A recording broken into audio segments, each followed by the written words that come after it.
আসসালামু আলাইকুম ভাই বোনেরা, আপনারা কেমন আছেন? আমি তো আলহামদুলিল্লাহ ভালো আছি। আজকে আমি দুটা কারি রান্না করব। আমি একটা মাছ ভাজি করতেছি, ইলিশ মাছ দিয়ে সিম দিয়ে আর আলু দিয়ে রান্না করব। আমি কিভাবে রান্না করব ওটা আপনাদেরকে একটু দেখিয়ে দেব। আমি এখানে মাছ ভাজি করতেছি। প্রথমে মাছটার জন্য আমি হলুদ, এই ফানের মধ্যে হলুদ লবণ দিয়ে দিয়েছি।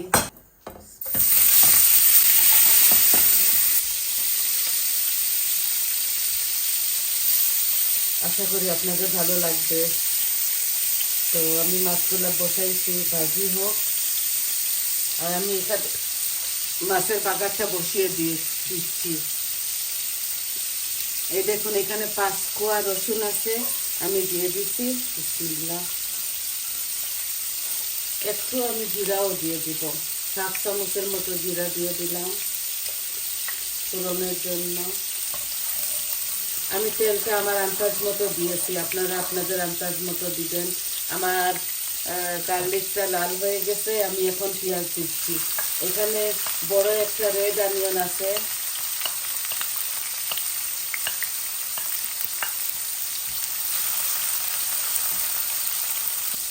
আমার পেঁয়াজটা অলমোস্ট ভাজা ভাজা হচ্ছে। আমি এখানে 1 চামচ লবণ দিচ্ছি। এই যে আমি চিকেনে 2টা তেজপাতা দিয়ে দিব। আমি মাছের মধ্যেও 2-3টা তেজপাতা দিয়ে দিচ্ছি।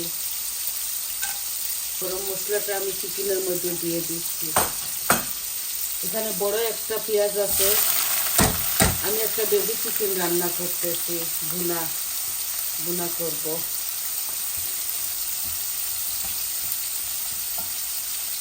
গরম মশলা দিয়েছি, পেঁয়াজ দিয়েছি, এখন আমি একটু লবণ দিব। এই আমার মাছের অনিয়নটাও লাল হয়ে গেছে। আমি এখন কারি পাউডারগুলো দিয়ে দিব মাছের মধ্যে। আমি 1 চামচ হলুদ দিচ্ছি, 1 চামচ মরিচ দিব,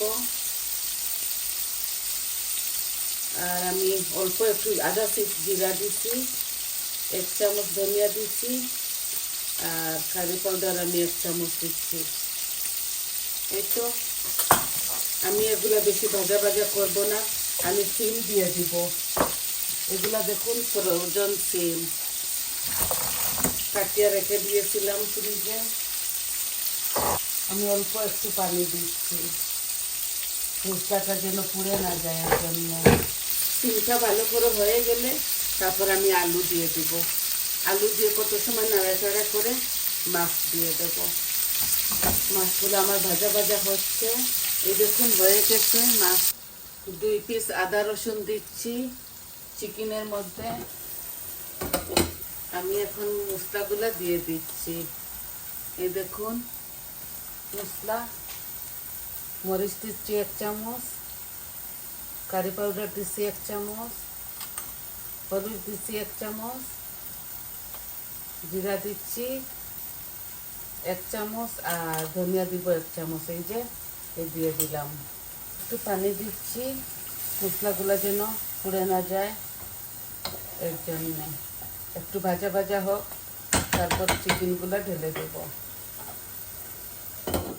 আমার সিমগুলো হচ্ছে, এগুলো ফ্রোজেন করে রেখে দিয়েছিলাম, বেশি বক্স নিয়ে এসেছি তো তাই।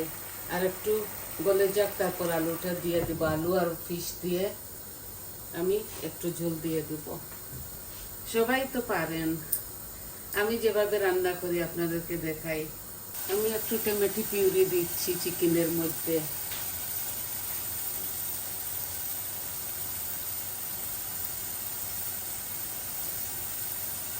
এই চিকেনটাও দিয়ে দিচ্ছি। এখানে একটা আলু কেটে রেখেছি, আলুটা দিয়ে দিচ্ছি। আমি ঝাল তো বেশি খাই না, এর জন্য বেশি মরিচ দেই না। আপনারা আপনাদের আন্দাজ মতো দিয়ে দিবেন যতটুকু আপনারা খান। এই আমি আমার ইলিশা ফিশগুলা দিয়ে দিচ্ছি।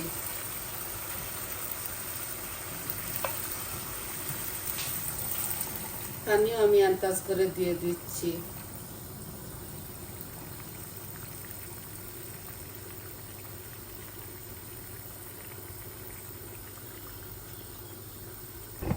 আস্তে আস্তে গলক।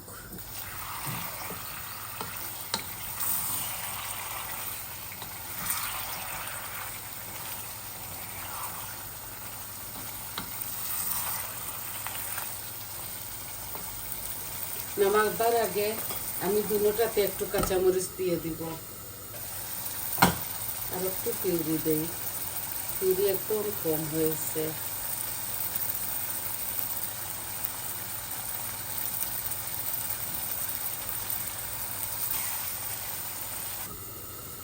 তো আরো 15-20 মিনিট লাগবে তরকারিগুলো আমার হতে হতে।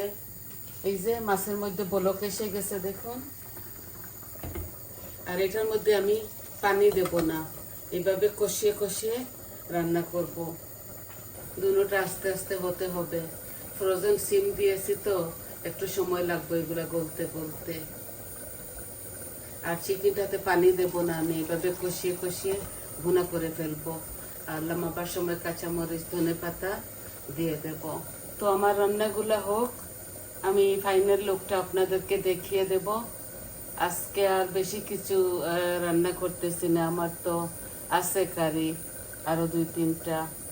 আজকে আমি এতটুকু আপনাদেরকে দেখাবার ছিল। চিকেনগুলো ভুনা হোক আর মাছটাও হোক আস্তে আস্তে। আর আপনারা সবাই ভালো থাকবেন, সুস্থ থাকবেন, দোয়া করবেন আমাদের জন্য, আমরাও দোয়া করব আপনাদের জন্য। প্লিজ আমার চ্যানেলটাকে সাবস্ক্রাইব করবেন। আমার চ্যানেলটা একদম সাবস্ক্রাইব হচ্ছে না, এত স্লো কেন আমি জানি না। 2 বছর হয়ে গেল, আবার তো কিচ্ছু হচ্ছে না। আপনারা ফ্যামিলি ফ্রেন্ডের সাথে শেয়ার করবেন, কমেন্ট দিবেন, আর বলবেন কীরকম লাগলো আপনাদের। ভালো লাগলেও বলবেন, মন্দ লাগলেও বলবেন। তাহলে আসি, আজকের মতো বিদায়। আসসালামু আলাইকুম।